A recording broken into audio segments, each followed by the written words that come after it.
his audio technology was like, he's like, can you hear it? I said, no. And then he put it on and he's like, can you hear me? And I'm like, oh my God, I think we're here. ah! Woo! Okay, well, we're here. Nobody else is, but okay. Hey. Sigh, here we go. Here we go. See, now I have a bad title. Okay. Okay. All right. Somebody's here. It's probably you. That's me. Oh, Peggy's here. Thank you. Oh my gosh. Okay. We're live. I'm sitting there on my phone because you guys, this is Covert This was terrible. Okay. I don't know what happened, but our stream just, we could not get it online for any reason. It's the same as always. So yeah. Weird. Hey everybody. Thanks for coming. Thanks for sticking with us. That was crazy. We apologize. So many technical issues today. Yes. We're gonna have to hire some. Oh wait. Opt in for the chance to get Angie 1 month membership. Oh, hey, do you guys see that? Allow get. Okay, wait, I got it. Hold on. What? It says opt in for the chance to get an Angie Atkinson 1 month gift membership to. I got it. I just opted in. Okay, I'm opting in. So if anybody wants to get a free, others can gift you. It says a 1 month membership. Okay, well, whatever. There we go. Okay. We're talking about Covert Narcissists. Hey, everybody. She's Angie Atkinson. I am. That's what I am. And that's Lee Coolidge over there. Over there. Which way are you? Let's see. Okay. Well, anyway. That way. Yeah. Okay. Yeah. This has been a very stressful preparation. So we're just. Thank you, Ricky. Okay. Hey, DSC. What's up, man? All right. Here we go. Here we go. So, what do you guys think about Covert Narcissists? Exactly. Please start us off. Tell us what is a Covert Narcissist. Let me just toss the ball at you. The ball is yours now. It's yours. Okay. So, Covert Narcissist is different than a regular narcissist, right? Oh, yeah. Because they kind of look like empaths sometimes. Broken, they can. Mm-hmm. Right? Broken, negative people. We feel sorry for them. They're really highly sensitive. They're like, oh, you walked the wrong way past me or whatever. And as opposed to a more grandiose narcissist, they're a little shy, or they might seem that way at first. They're lower self-esteem, right? They are, they're always looking for validation from everybody around them. And when they don't get it, they act like little narcissists. What else would you add? They basically do all of the same things an overt narcissist will do. It'll just look different. So they will have all the traits of narcissism. If they're going to gaslight you, sure, they're going to gaslight you, but it's not going to look the same. They're going to blame shift. They're going to become the victim. They're going to twist your words in a way where you forget what you were saying. They like the word solid. They like avoidance. Yes. They're more avoidant types of narcissists, I think. They're hidden. They probably are people who have been told that they're selfish, self-centered, all the things that we know narcissists are, and they're trying to hide it. Right. Or they just naturally have that victim mentality. And yeah. I dated a couple of them over the years. And what I found was they tend to be the dark and disturbed types. The kind that, sometimes they're the bad boys, the artist or the poet in the corner, the coffee house or whatever. And sometimes they're just quiet jerks who seem like okay guys and girls. Or they can be nice. They can be like the nice person, like the friendly, charming, not charming in the wow, everyone's attracted to them kind of way, but in the nice guy girl way. Correct. Yeah. And as T. Marie so intelligently points out, always the victim or the martyr type. Yes. Always. Cynthia. Yes. The ones who are like, oh, fine, just leave. I just cooked this dinner for you, whatever. They just walked 20 miles to school up both ways. You know what I'm talking about. Yeah. So Cimarine is putting some of the reminders in the chat here. So thank you for that. Usually people, when they've been around a covert narcissist, will question whether they've been around a narcissist at the highest level. They will think, but I've seen empathy, but I think that they care about other people. But I just posted a short about that the other day, yesterday, like that they they have a way of making it look like they have empathy when what they're doing is relating. So if it's Yes. something they can relate to, oh heck yeah, they'll relate all over the place. Oh yeah. But, And as sorry, go ahead. From their own standpoint, not from your standpoint. Yes. Yeah. Yes. And they tend to be the type who will, they'll withdraw from, whereas most narcissists want no moment alone. Really, they can't stand it. A lot of these guys will, and girls will, be really sensitive to. I already said sensitive, but they will pull back and kind of hide, right? Like I mentioned earlier, in the corner. They're watching. They're people watching. They just miss people. They act like they're. And sometimes you'll see these people who are like, they're so, they think they're better than like everybody, but they don't necessarily act that way. Right. Talk to you privately about how much better they are than everybody. Do you see that one, Lise? Oh yeah. Yeah, it's kind of an interesting person because they throw you. I mean, most they seem low in self-esteem. They don't love themselves. They hate themselves, right? They think they are. They, like Lise mentioned, they have the same types of inner workings, so they don't have any compassionate or emotional empathy. They use the cognitive empathy against you. Oh yeah. They are still want, like you said, to be admired. They think they're important, even if they're not important. They want to be important, and so somehow they put on this air, right? Yeah. And often the rest of the world sees them as the nice person or the helpful person or they can be kind of altruistic more in a way that doesn't look like bragging, like an overt. When they're altruistic, they're like, I just donated this amount of money to this place, aren't I great? They'll just be really overt about it. And then covert will be like, do things on the sidelines so that everyone in the community sees them as a good, amazing person. Right. But then they go home and they're horrible to their family. Yeah. Yes.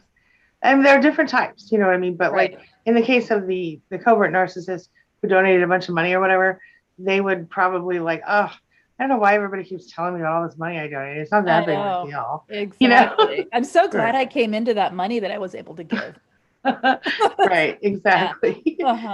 Yeah. And I think, what they gaslight differently a little bit, right? So not so blatantly in your face about it. Again, super subtle. Yeah. Yeah.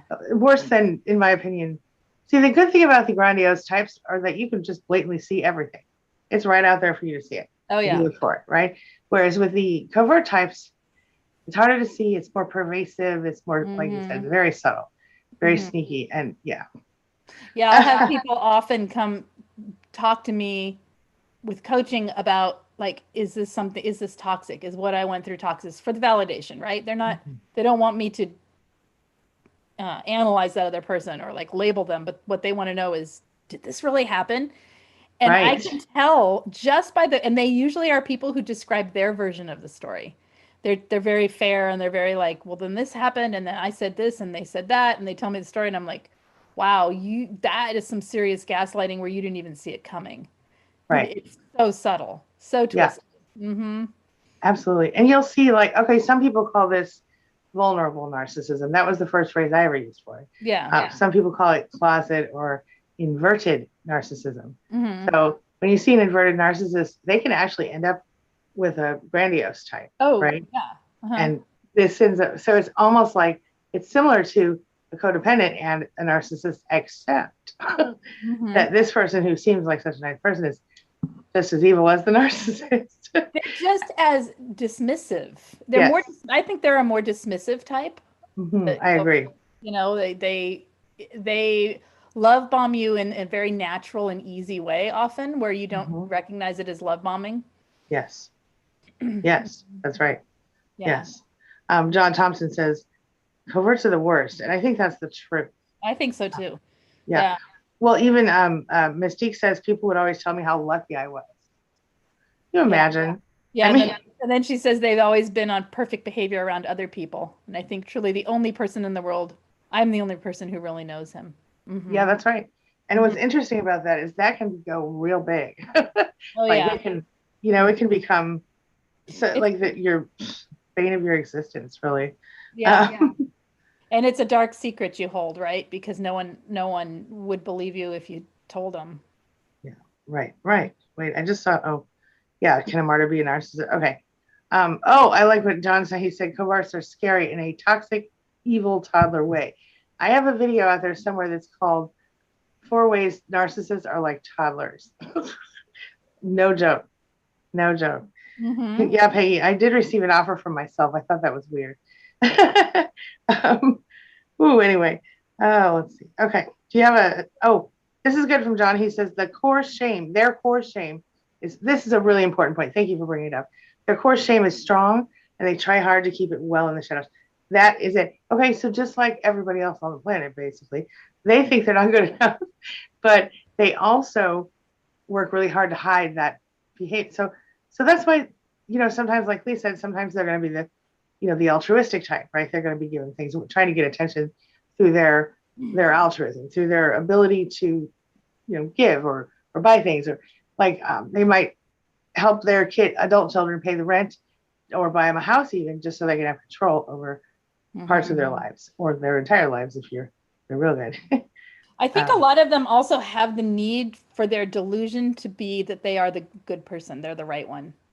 I think that's true, but on my end, I've seen, maybe we travel in different circles, but I found myself always looking for the person who seemed to be on the outskirts of things. Right. Like, and so then I would go and try to bring that person in. Right. And they would eat that up. It's supply. You know what I mean? Oh yeah. Mm-hmm. But it was, like I said, those dark and disturbed types. Mm-hmm. But I was very attracted to for a long time. I mean, I'm over it now, way over it, right? But it's a thing.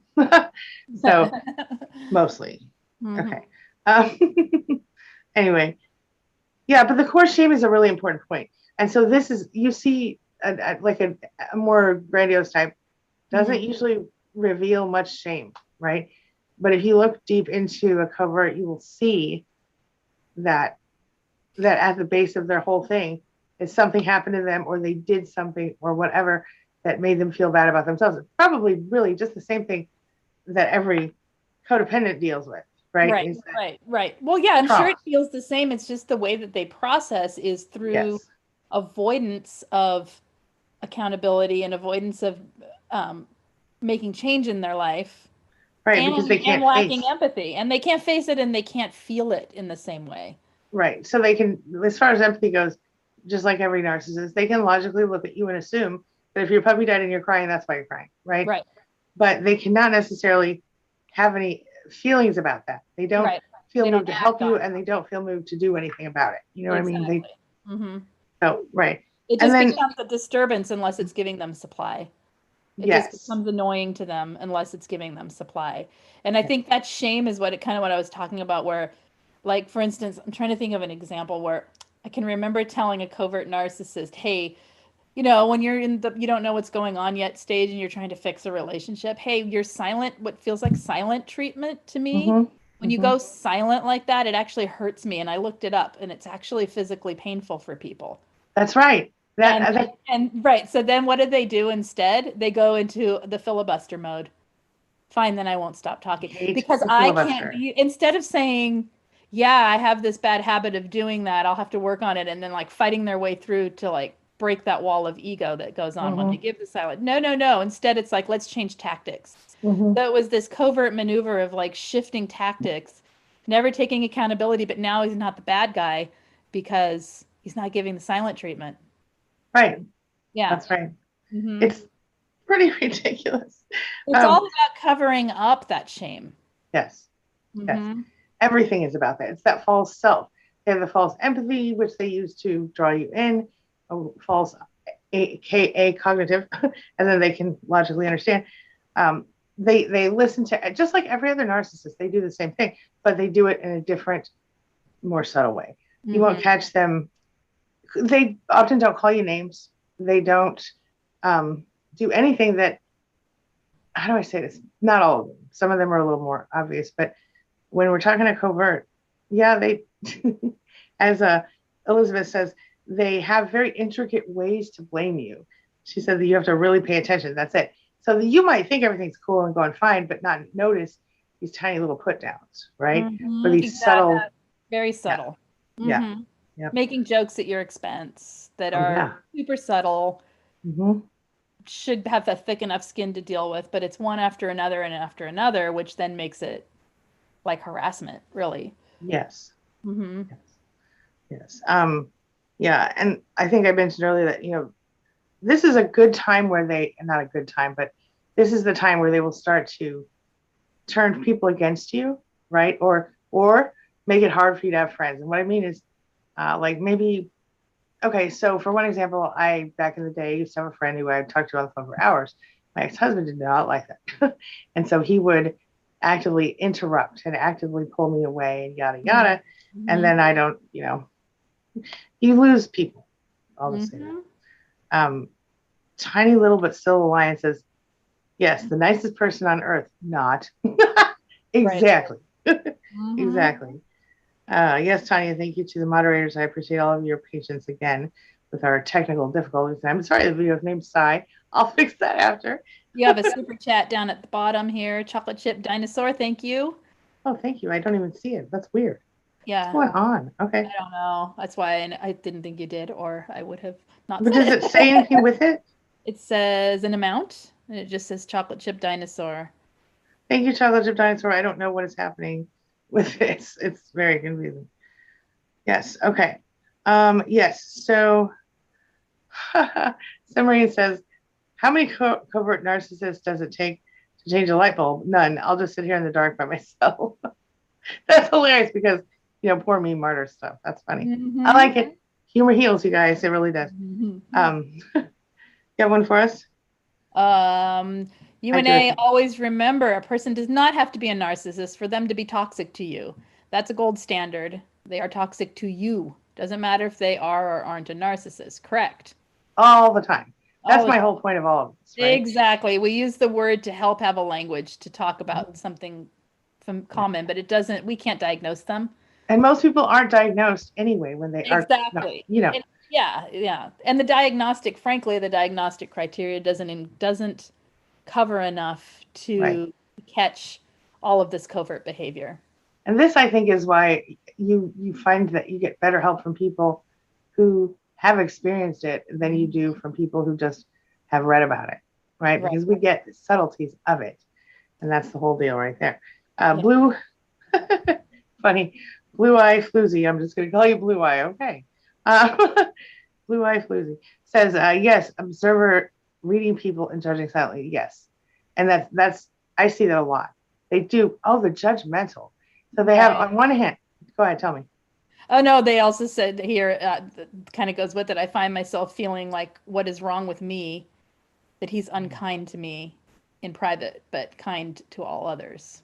I can relate to that deeply, actually. Yeah. Mm-hmm. That was probably one of the worst parts for me when I was, like, my friends would come around, or any people, especially female people, if I'm being honest, they would come around and he would suddenly be, charming and personality filled. Yep. And I would be like, well, I would be really upset by it, because I would look at him laughing and talking normally with another person and think, what the heck, exactly, what's wrong with me? Mm-hmm. Yeah. Did you experience anything like that? Oh, yeah, all the time. Mm-hmm. Yeah. I think that's all narcissists up to a point, right? Well, not only that, but sometimes they will gush all over you, love bomb you, while your friends are present. Yes. Oh, and then it's all fake and artificial, and you can feel it. And then sometimes even when they're mad at you, they'll do that. And then as soon as the friend leaves, the devaluing's twice as hard. Like, it was so hard for them to put on that act that they have to take it out on you. Mm-hmm. Yep. Mm-hmm. Yep, I know that one. Oh, let's see here. Hey, Hope. Go ahead. You said, hey, Angie, and Lisa. So I said, hey, Hope. I hope. Let's see here. Oh, Jack mentions gossip, and that's common. They are gossiping with their little flying monkeys and everybody else who will listen. Mm-hmm. Again, I think that's maybe all narcissists up to a point. Well, not always, but many. Yeah. What do you think? Do you think that's in every? I think it's in every narcissist thing. What do you think? What? Say it again. Like gossiping and stuff. Do you think all narcissists do that, or just in general, or do you think it's just covert? On some level, yeah. Mm-hmm. Yeah, I think so too. Mm-hmm. Some level, right? Yeah, and here's the other thing that I want to say about this whole deal is that, the type of narcissist doesn't matter. Again, it just, the only reason that we cover different types is because that, you can see like an overt narcissist or a grandiose type, they're very, very out there, right? Mm-hmm. And they're blatantly charming and awesome and fun and also terrible and awful and horrible sometimes, when they, with their own people, their family, anyone they know well enough to be real with, right? Mm-hmm. Whereas, and this could happen at work or whatever, and the more extreme ones, they don't have any. They're the ones you see on like, those videos where people, tape a Karen or whatever. You know what I'm talking about? Right. Freak out videos. But here's an example. When I was in college, I was working at a portrait studio. I was taking pictures, and there was a lady who came in, and she was so angry because of her pictures, which were beautiful, by the way, of her children. And she brought them in and threw them all over the studio and literally stood there and screamed at me for about an hour until I told her to leave or I would call the police. I mean, that's how bad it got. And I'm not that person. I'm usually like on it, like with customer service or whatever, but no. I tried. I offered her a whole new session, she would not have, she just wanted, and I could see it in her face, she started to smile. I could tell she was just dumping on me because somebody else, you know what I mean? Uh-huh. Have you experienced that? Stranger, by the way. Someone else's rage. Yeah, I've experienced strangers' rage for no reason. Yeah. Pretty weird, It is actually. weird. Yeah. Yeah. Um, John says the narcissist says stuff like, "That's your job, along with everything else I tell you to do or demand you do." Yep, Yep. they do act like No kidding. they do. And then if you come back at them, what do? Oh God, you're so mean. Oh. you know. You've really triggered me. You've really hurt me. You've really, yeah. Yeah, it's silliness. Mm-hmm. Yes. Okay. Why are you so mean? Yeah. No, go ahead. Mm-hmm. You got one? Fender Gal says, my dad used to always say my mom treated people outside the family better than us. He also said she was mean and no one believed him. I totally get it now. Now you get it. Yeah. Even growing up in it, it's hard to get it. Right. Yeah. And in fact, harder sometimes because it's normal. Yeah. Mm-hmm. Well, when I married my ex-husband, I thought, oh my gosh, he's the total opposite of my parents, so he'll be fine. And turned out he was just a different type of narcissist. Exactly. Yeah. Yeah, that's the hard thing is a lot of people will find themselves in relationships with covert narcissists or sociopathic people. Right. Or psychopathic people because they hide it different. They present differently. Yes. It doesn't look like what they're used to with the obvious, more grandiose narcissist. Right. And they think that they found something better. And then in fact, it is such a mind F that yes. for real that it's actually almost worse because you can't see it. Exactly. Mm-hmm. Exactly. Yeah. I have, let's see. Fender Gal says, I've dated two and they could not hold jobs. It was always someone else's fault. Both had addiction issues too. Same. My ex and another ex didn't, but he was in recovery. But my ex-husband had major addiction issues and he was definitely a job jumper. I'll say that. Mm-hmm. Yeah. I think that's normal. I don't know that they don't all have addiction issues in the same way. Now, some people, they're OCD or like they have to have everything perfectly clean or to their standards or whatever. Others are, gamblers or shoppers or overeaters or whatever. But there's always some kind of addiction usually. And for all of them, the biggest addiction is your attention and your supply, even though I think the coverts will hide from attention sometimes. Do you think so, Lise? Oh, yes, absolutely. Mm-hmm. They don't want attention. They want supply. There's a difference between attention and supply, right? And that your whole energy, your whole, they want emotions. They want the world to revolve around them, but they don't want it to be obvious that that's what's happening. Exactly. They want you to want to do all those things. That's right. You're supposed to want that. Mm-hmm. Right. Mm-hmm. Exactly. All right, wait a minute. We have Maricela here, and she says, I like to prove myself. Wait a minute. I don't like to prove myself that I've been abused. Like, really? That's why I just pull away. It's like being gaslighted again. Yeah, Maricela, that's something I can relate to. And I don't I don't try to prove anything to anyone. You shouldn't either. I think what I do is just, you know, I don't tell people. I mean, except you guys, but in my real life, the world on YouTube, whole world or whatever. But I don't talk about it. If people ask me what I Personally. do, I don't usually even really be clear Yeah. about that. Mm-hmm. What were we gonna say, Lise? Nothing. I just. Do you have anything to say about somebody who she feels like Maricela feels like she needs to prove herself to people who don't believe her, which I totally understand. But about the abuse, having been abused. Oh yeah, it's because there's not a lot of people that'll validate you for what you've been through. Mm-hmm. There's people say things like it takes two. It's Oh, yeah. people make really stupid statements because they don't understand Yes. what happened, Don't what you've been through. And yeah, so go it's ahead. like you got to be careful who you tell and finding support. That's why we have big communities. That's why we have, us Group available coaching. us available to you so that you have a place to feel. Yeah. And we're not going to lie to you. I mean, I have never told anyone that if I've had people say things that I'm thinking, is that what's going on? Where is the part, like I've questioned, and then I've actually never had anyone come to me that I don't feel was in a toxic situation. But in real life, like in my personal life, you question with friends. You're not going to be like, your husband's toxic. That would be normal. Like that would for your Right. wife. Yeah. I have done that once. You know what I mean? So people Yeah. they play this neutral game Mm-hmm. or this neutral stance in order to not get too involved in your personal life because it would be too much triangulation to get involved. But at the same time, it's super invalidating. And also people don't get it. So you get this combo of like boundaries for other people and then also people not getting it. And yeah, it's super frustrating. So that's a big long-winded, still thrown off from our coming in weird. It's all good, baby. It's all good. Yes. Okay. Yeah. The A lot of people talking about how crazy making it is. Absolutely. I had one and then where'd it go? You still there? Me? I'm here. Okay. Can you see me? I can see me. Okay. Yeah, tiny little saying I have stopped talking about my ex-husband because people just don't get it. They don't. And here's the thing. Talking about it over and over and over to lots and lots of people could be re-traumatizing yourself, especially when people don't get it.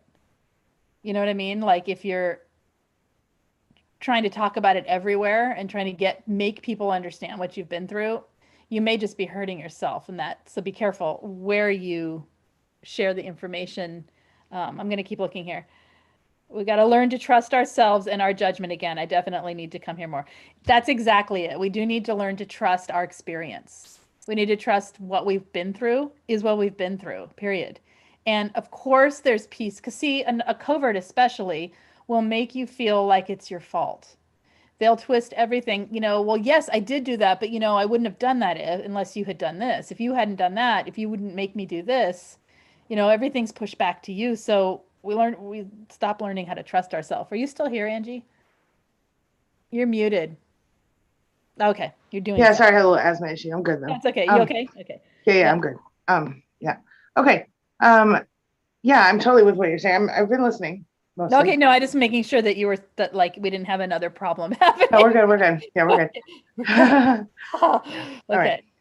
Yeah. Okay. I don't know what you were just, I lied. I wasn't listening that well. No, I'm done. Yeah. Okay. All right. Okay. Okay. So Peggy says, always remember a person does not have to be, oh yeah, you already read that one, didn't you? Doesn't matter if they're a narcissist or not. Yeah. You did that. Okay, go ahead. Darlene Kane is saying I'm a perfectionist with myself, but overlax with others. That is very interesting. Yeah. Mm-hmm. I think I'm like that a little bit, but I also have this other side of me that's like, no, not so much. Well, when it comes to how we judge ourselves and what we think we should be able to achieve, how we should have been able to do something, or even the most important, how we are in relation to other people. Yes. Yeah. Super 100%. Hard on ourselves. You know what I mean? Like, or absolutely. And then other things I'm like, whatever. I hear you. I do. Oh yeah. But So yeah, I think it's common that perfectionism comes from having to be perfect in order to be safe, especially if oh you've had it growing up, narcissism growing up. yeah, or you go the other way, like some of Mhm. us. And Mhm. my mother was like the walk around with the white glove lady, and make sure all the chores were done perfectly, like Mm. behind the toilet and everything. It was really bad.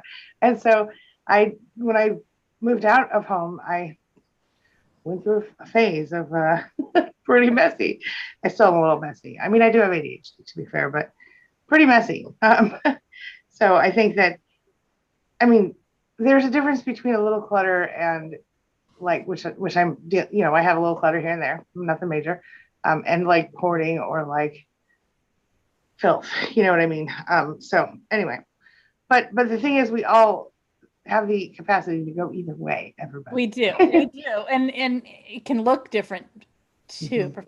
I'll talk to people and they'll say they're not a perfectionist, and then I'll hear the way they talk about themselves, and I Yeah, realize that they're not achieving, so to speak, or they're not taking care of things because they know they can't ever meet the standard that it should be. that has happened to me in the past. Yes, Isn't and that that's interesting? Yeah, mhm, it's an interesting one. yeah. And I think perfectionism is one of those fantastic areas of self-study that Mhm. after like it goes into the shadow work you're talking about, and it goes Yes, into, where it just keeps you keep evolving with it as you heal. absolutely. Getting stuck in perfectionism is paralyzing because, again, like you said, you can't, like, for a long time, I wouldn't do a chore if I couldn't do the chore perfectly all the way. And then I Mhm. read something from Fly Lady, flylady.net, for those of you who are struggling with being tidy.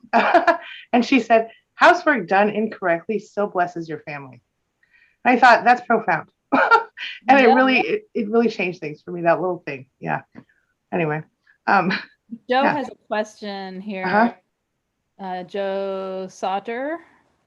Yes, Joe Um, Sauter. Hey, how are hey, you? Joe. Asking, has a friend that's in serious need of emergency coaching ASAP and wondering about scheduling with me or you. So Yeah, um, let us know.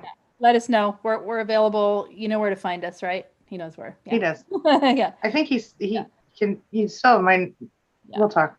There's All right. time. Yeah. Yeah. There's time available in that slot. So yeah, Yes. emergency time. Yeah. Yeah. Okay. Okay.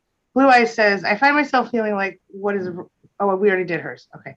Are we just, did we meet in the middle somewhere? I don't, Okay. I think so. Yeah. Did you do Elizabeth talking about, I just read that child abuse can cause depression and anxiety later? I didn't do that one. Okay. No. Because that's true. Yeah. She Yeah. said, Hmm. yeah. And she has both, and she was abused as a child. I'm going to tell you something. When I moved out of my mom's house, I like almost killed myself because of that. I'm not trying to trigger you or be weird, but I see, Lisa, you have a session in 14 minutes. Is that right? Yes. Okay. We'll try to wrap it up within that amount of time. Yeah, and if you need a few minutes to prepare, we can work around that too. Like just like 2 minutes. That's all. Okay. So she says, yeah, she has both. She was so similar for me. I went away to college, and I just went through this, and it's the same. It's interesting in hindsight because what I was going through was the same thing that you go through when you leave a narcissist. Even though I Hmm. was still connected to my parents, I was like 2 hours away or 3 hours away or whatever, in a different town for college, and so I find it interesting because I went through a cutting phase before anybody else was cutting. You know what I'm saying? It was really, well, and I don't like who I was at that time. I wrote a lot of dark poetry and stuff. No You wonder know, you were attracted to these dark people. I was, Dark-minded, I mean, oh, I really was. And not because they were evil or bad, but because I felt like I was one of them, It you know? makes you feel like you belong. Yeah. Yeah. Because Hmm. I was, and then of course they were always secretly too good for me. So Hmm. whatever. Anyway, my point is, yes, absolutely, it can cause it. Of course, it can, and it also causes relationship problems for you because you end up with somebody who isn't good enough for you. But Elizabeth, if I remember correctly, you were currently living with your mom. You weren't dating anyone. I don't think last time I heard. So now you know what to choose because you have that education and hopefully what not to choose. But it does feel familiar to us. That's another thing to remember. Whether we're looking for those dark and disturbed rebel types or we're looking for, Mr. or Ms. Preppy, Right. whoever we're looking for, they're out there. And if we're toxic because of what we grew up with, we're codependent, they're going to feel normal to us. They're going to feel Oh, good yeah. and right. That's the thing. Yeah, we got to learn what it is we don't want in our life so we can realize that's not normal. We should, be aiming for a healthier Right. place. Yeah. Yeah. Let's see here. Clemens is saying, I consider myself a recovering perfectionist. This lets me acknowledge and move forward. I love Good. that.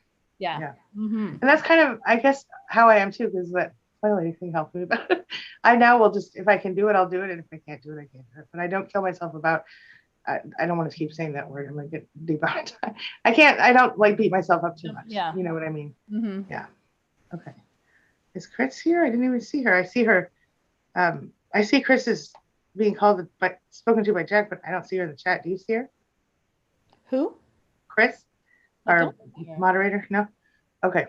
Well, Chris, I don't know where you are, but hey. Hey. I haven't seen her in the chat yet, but I know I just saw. Okay. All right. Do you have one for us? No. Okay. No love bomb. Oh, wait, I like this one. Darlene Kane again. I trust my judgment. What I don't trust is my ability to be strong enough to leave when I see the red flags. And that's a good place to just start questioning why. And what is it that you feel you would, like, where do you feel you'd slip? Why do you feel you wouldn't be able to leave? What is it that you can build up in your life so that you would be able to leave? Mm-hmm. And, what is it that you're needing from the people around you that you're not giving to yourself, maybe, so that you have the strength to stand on your own? Mm-hmm. Say no thank you to people like that. Right. Yeah. Yeah. Fender Gal says, okay, two things. First of all, love bombing. No love bombing, says Blue Eyes. And that is a little bit true, actually. I think some coverts. Some will still do the love bomb, right? Yeah, it can look different. Sometimes it can be subtle, and yeah. Mm-hmm. Yeah, like when I was going after all those, cute, dark, and disturbed boys back in the day, like the fact that they would even talk to me was like, I won in my mind. You know what I'm saying? And like even just, and this is not, listen to me. This is not, I still do this, but I just don't date them now. I still go and look for the people in the corners of the rooms and bring them into the group. And I still try to make them feel welcome or whatever it happens to be, to get what, and that's just my own crap, but I don't get close to them now. So FYI. You don't have to be a completely different person than you are. You just have to, protect yourself. You have to be safe emotionally. Yeah, exactly. Mm-hmm. Yeah. Now, Fender Gal, sorry if I said your name wrong, says, my dad always used to say that my mom treated people outside of the family better than us. He also said she was mean and no one believed him. I totally get it now. Absolutely 100% exactly what we're talking about right here. Yeah. And now you see this in both types of narcissists. So you see the quiet, reserved type, and they're so kind and sweet, but you see the more out there, charming ones. Either way, they go home and they're terrible people and they treat their family worse than strangers. Yep. Yeah. Your dad was spot on. I've said that before. And I've even said that's a narcissist in my own life. How can you treat me better than you treat people you don't even know? That's it. It's because they can still potentially get better supply through someone or new supply through someone they know. And they don't have to deal with any of the accountability battle. Yes. They can be perfect in public. They can be perfect, so to speak. Yeah. I think also we have to remember that a narcissist doesn't want peace and harmony and perfect relationship. Relationship. They want discord. They want disharmony. They want the fight. They want the anxiety. They want all of if they were traumatized as children, they want to relive that trauma so they can control it through making you feel what they felt. Right. Yeah. And that they need the supply. I've even heard of some telling the survivor, hey, I like the argument. Yeah. I've seen that. It's still supply when it's negative. That's what I'm getting at. So yeah, it's a friendly debate. I've heard that one. That's a friendly debate. It is not. There was nothing friendly in this, right? No. No. Now Mystique says something interesting, and my ex doesn't gossip.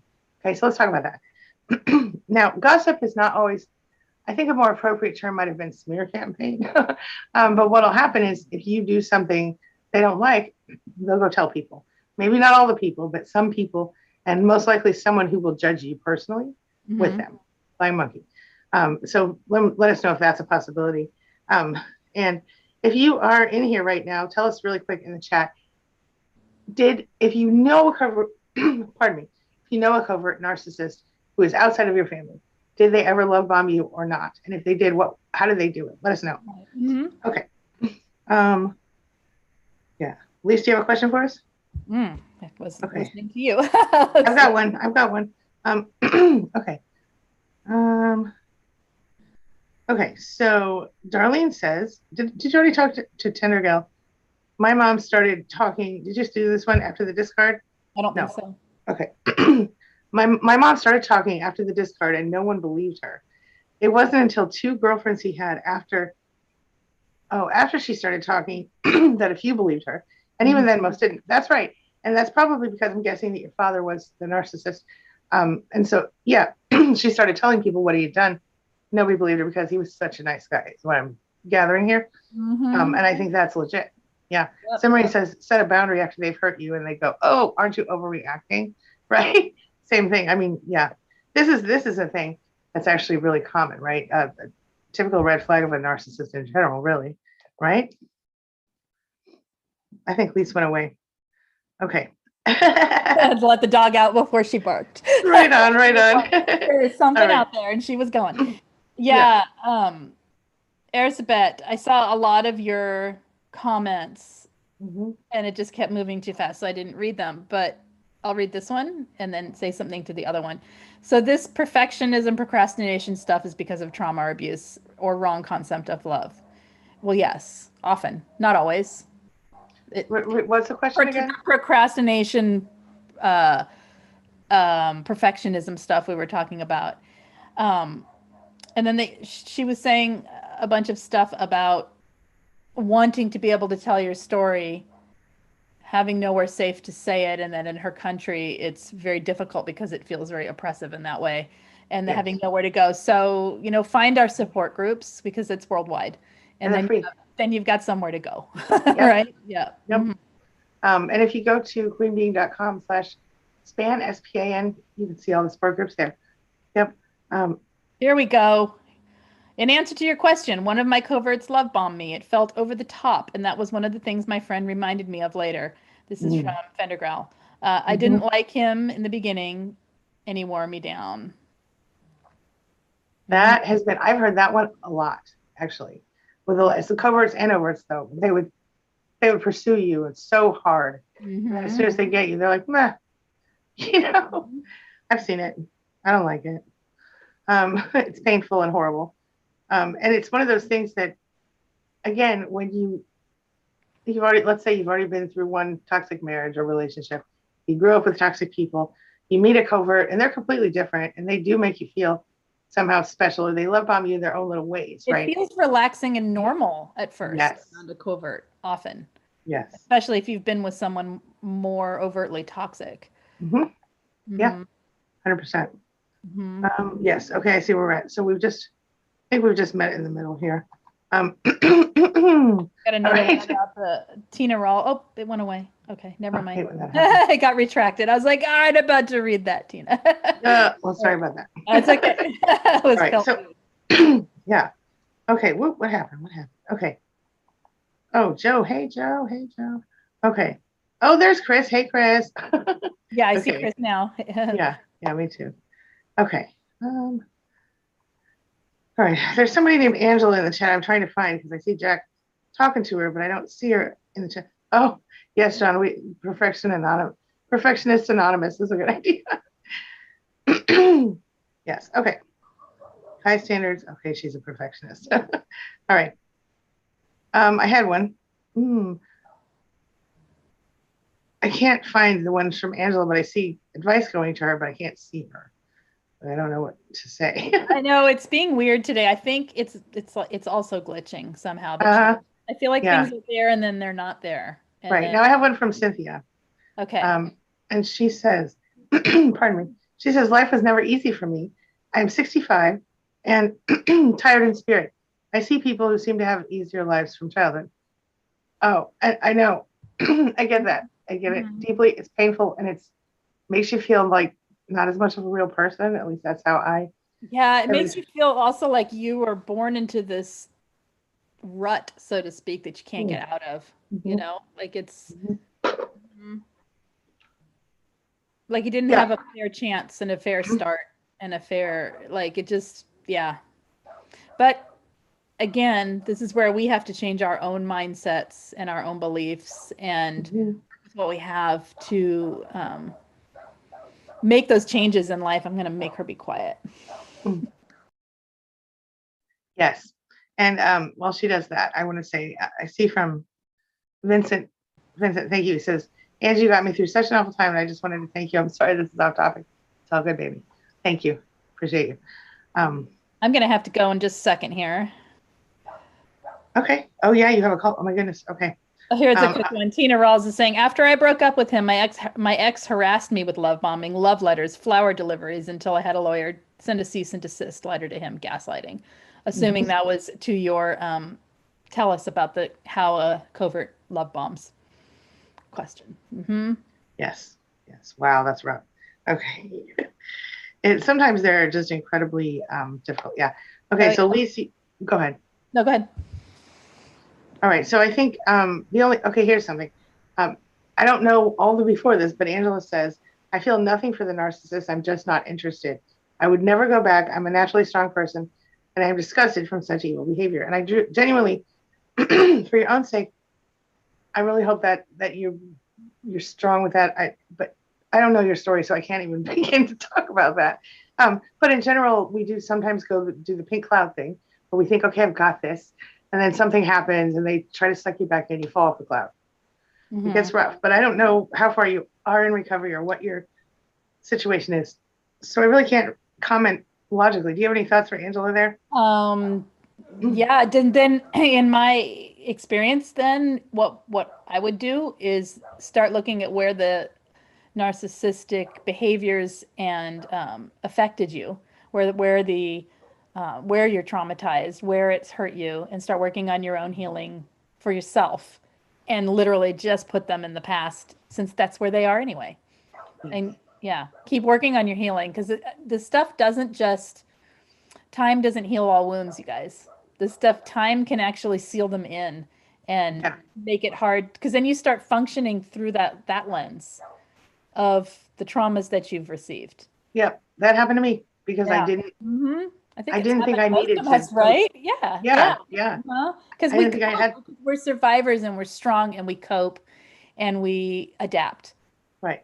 But we get maladapted. So not that you're maladapted, but you know what I mean? Like there's parts. No, I am. I'm mostly healed at this point. But there's parts. Right. Yeah. Yeah.